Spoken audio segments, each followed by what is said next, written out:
12 जुन 2025 भारतको आकाशमा यस्तो दुर्घटना जसले सयौं परिवारको जीवन बदलिदियो। नमस्कार, स्वागत छ तपाईहरुलाई ज्ञान संसार च्यानलमा।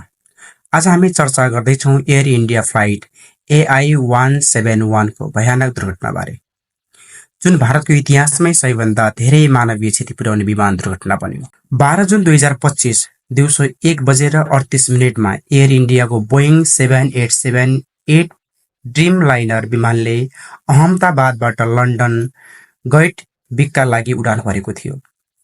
तर टेकअफ भएको 30 सेकेन्डमै विमानले इमर्जेन्सी सिग्नल पठायो।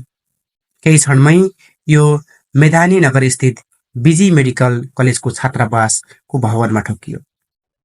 विमानमा रहेको लगभग 1,25,000 लिटर इन्धनले ठोकिए लगत्तै विमानमा आगो बल्न थाल्यो।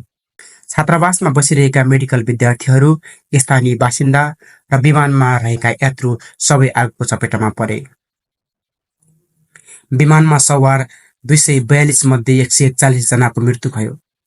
सबै छात्रावासको भवनमा रहेका कम्तीमा 28 जना नागरिकको पनि ज्यान गयो र कुल मृतक संख्या 269 पुग्यो, जुन भारतको विमान इतिहासमै सबैभन्दा उच्च मानिन्छ पाइएको छ।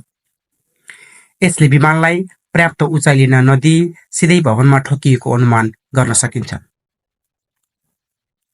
भारतका विमान प्राधिकरण, बोइङ कम्पनी र अमेरिकाको एनटीएसबीसँग मिलेर घटनाको गहिरो छानबिन भइरहेको जानकारी प्राप्त भएको छ।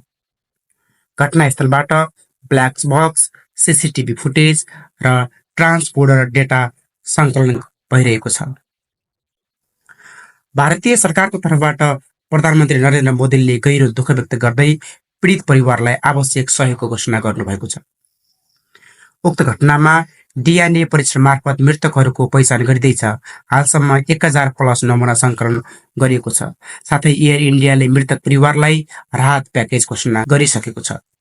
यो दुर्घटना केवल समाचार मात्र होइन, यो सयौं परिवारको जीवनमा परेको चोट हो। मृतक आत्माहरूको चिर शान्तिको कामना। यस्तै किसिमको तथ्यपूर्ण भिडियोका लागि च्यानल ज्ञान सागरलाई सब्स्क्राइब गर्न नबिर्सिनुहोला। धन्यवाद। नमस्कार।